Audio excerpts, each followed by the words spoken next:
Hey everyone.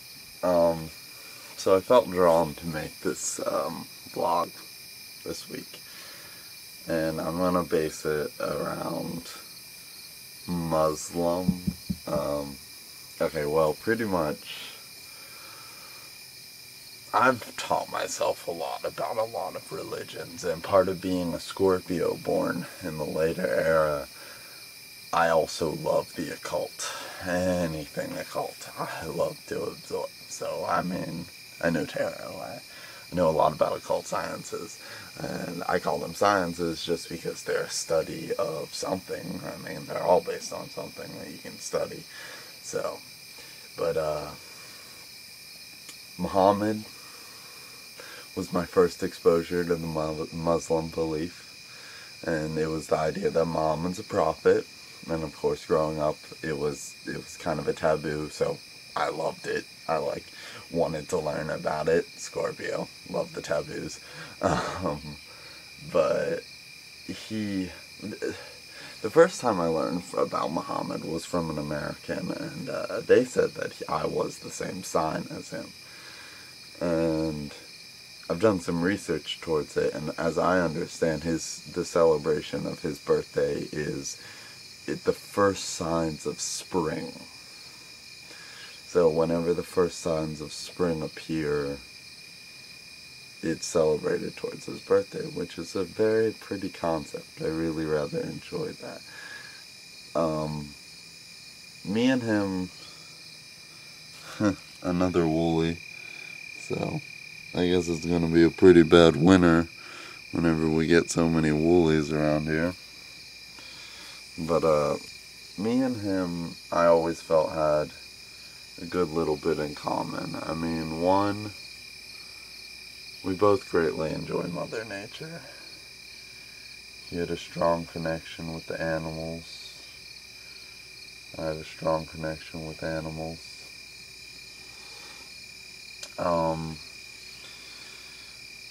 Also, we both have dreams. A lot of the things he felt came from his dreams. And a lot of his communions with gods came from his meditations and his dreams. And I do that a lot. That's always been my closest connection with the one God. The idea of monotheism, one true God. And I've always never been able to deny that that's how it works because of my dreams, because they always amplify how much I know that there is one God. So, he lived at a time when there were a lot of false idols. There were a lot of golden calves. People worshipped non-monotheistic beliefs, and I always felt like he saw something bad in the future, like he was a seer. So he understood that the future can be rewritten and it can be viewed, and I feel like he saw something bad and needed to prevent it. And that's why he took such an abrasive approach to getting rid of non-monotheistic beliefs, like worshipping golden idols and things like that. And if we lived in a world where people still bowed down to golden idols, as a one-God belief, I wouldn't talk to those people. I wouldn't commune with those people. If I owned a store, I wouldn't even sell to those people, probably. And that sounds racist. Or maybe some other form of, discrimination, but God is God. And worshiping anything else is just wrong. He is love. Pouring love into something else and giving it his title, that's pretty serious. It might not be enough to kill over now, but in his day and age, it obviously was. So, I trust the man's opinion on that.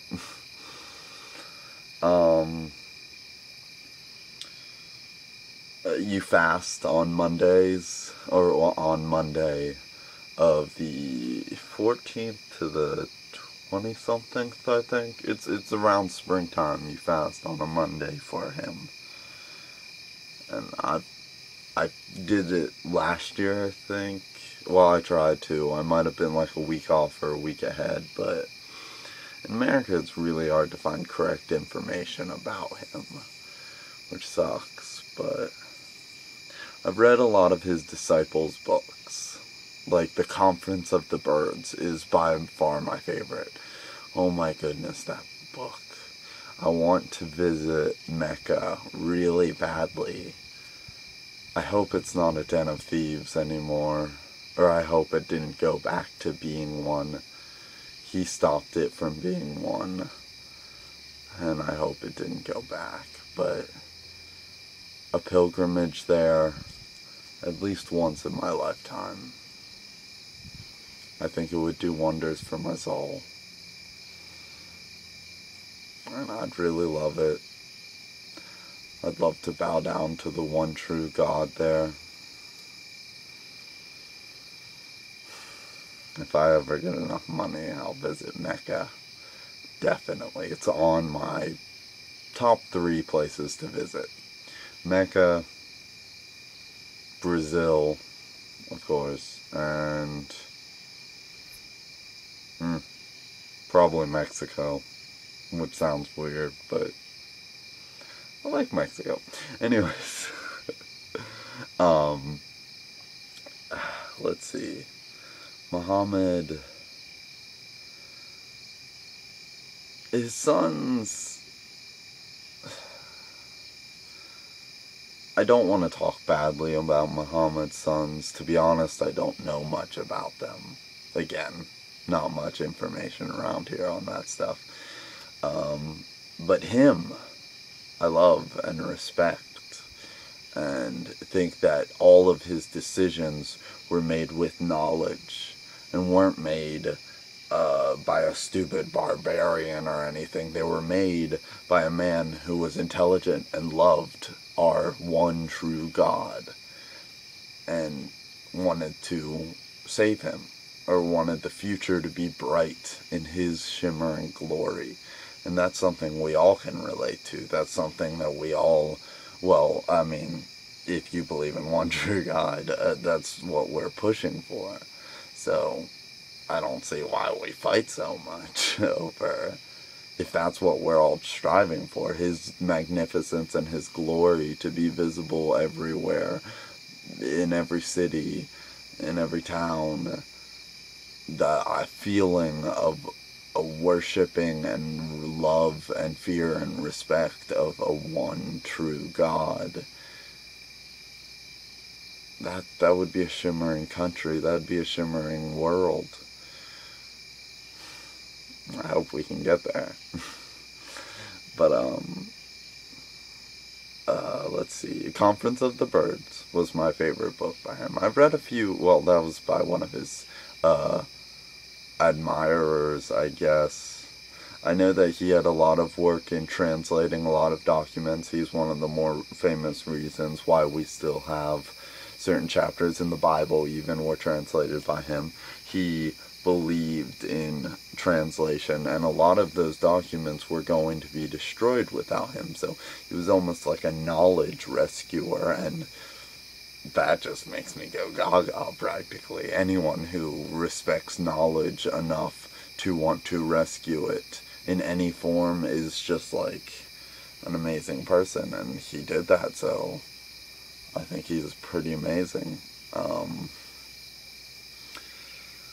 Lastly, well, before I leave, I want to mention what the Conference of the Birds. Oh, well, actually, there's a band that I like called Me Without You. It's all one word, no spaces. One of their CDs is called It's All Crazy, It's All False, It's All a Dream, It's All Right. And a lot of the songs from it remind me of Muhammad's stories, like stories that would have been related to Muhammad.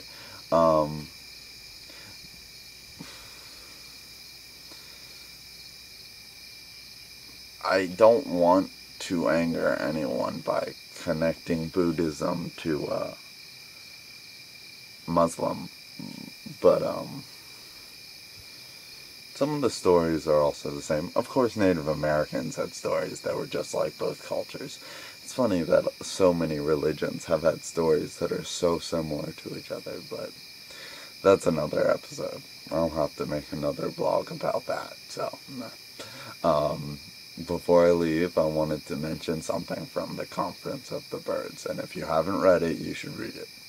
Really good, really long, but really good.